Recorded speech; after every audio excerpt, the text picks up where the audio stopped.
nó rong của cháu cũng dư ra đời nhất trong số hốt số chua số nó của lọt bia ý ra nâng cho bé tàu lột nó lột mỏ nó chắc cái tiếp phong dư để nó của nó tê trở lại tổ phong dư giờ nếu mà tôi cả của muốn người ra nó cho là thả cho tu sửa thông là chẳng tôi có ca thọ tê lọt chỉ tê lu chè qua tôi dùng thế thì chỉ một cứ một thì chỉ muốn có một chỉ nhau đó tất cả nó tu sửa hàng giờ lên nó mỗi rằng nó tôi được của bát thả mà chỉ của mất thả đó bé sẽ đỡ nông nó chắc cái tiếp cũng dư xe trong đi trà bé hạt sĩ chăm nông sẽ đi trà là thọ nên sao bán nông thia bán chọc của thia bán và sang gặp thế nào nó từ trong đi trà là mấy bán cái sĩ bán sĩ sẽ sinh gạo chắc cái tiếp cũng dư nên tụi chết tụi gì học của những nhóm đoàn trong đoàn là thế nên bán cụ thể nó mò các cụ thể một lúc thằng lúc rồi một số là một tập bé chắc cái tiếp cũng như bé tàu xe lúc nó lọt mò hiện tao nó một cụ do tê trở đến cũng như anh sáu lùm một tàu của thằng á thầu u trả lâu dàn tôi cô cá chè nó cũng ngon nó ít tôi mua theo nó ở chỗ cứ chè bên đó cho lâu nhỏ nhiệt thì tua ta là chè bên đó và nó nhà lo thế chỉ lo là nhỏ nó chè là chỉ lúc bé đâu là chỉ lúc bé chè cho trong đây cô cho cứ do cô thuận nó chè cũng như lo là nó cũng lo rõ là chè cho cô tụ ít tụ mua theo cho tụ cứ chè nhiệt chỉ là chè lấy dù tàu bé bao lăng sư chè nó nhẹ lót thế chỉ lót là nho nè chè thằng ta bên nhau đó tao xia nè nó một nhẹ nó vô tử thế một tảng lia tảng tê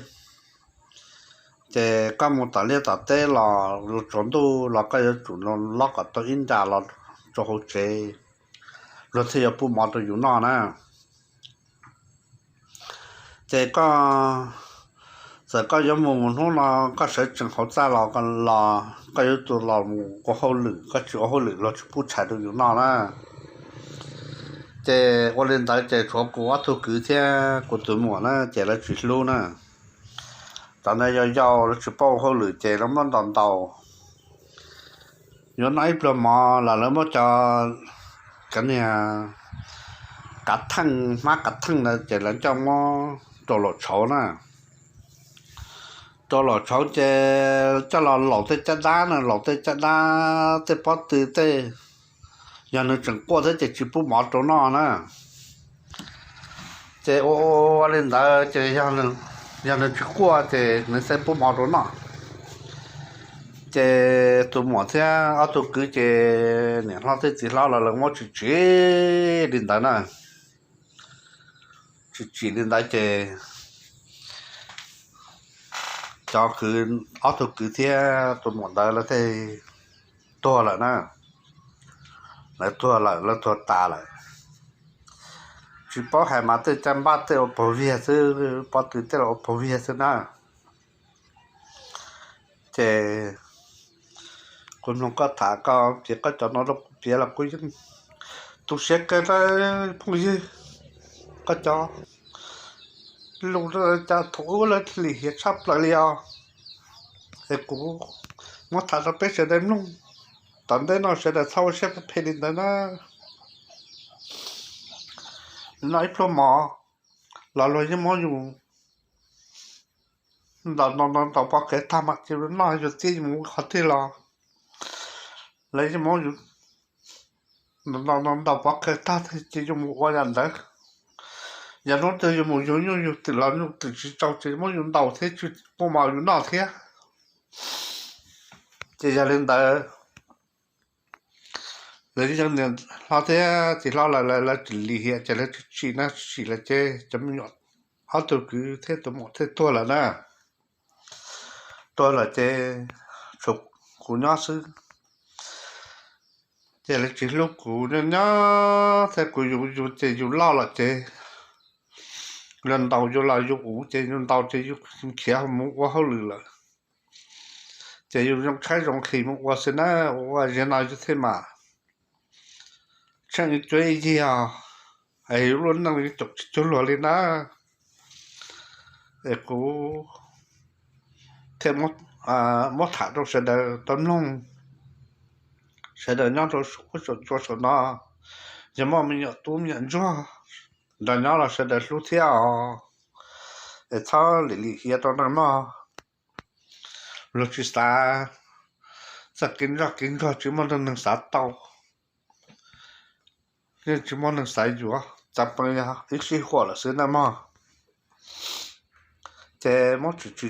chế quá tôi cứ tôi mua là tôi chế tất cả mà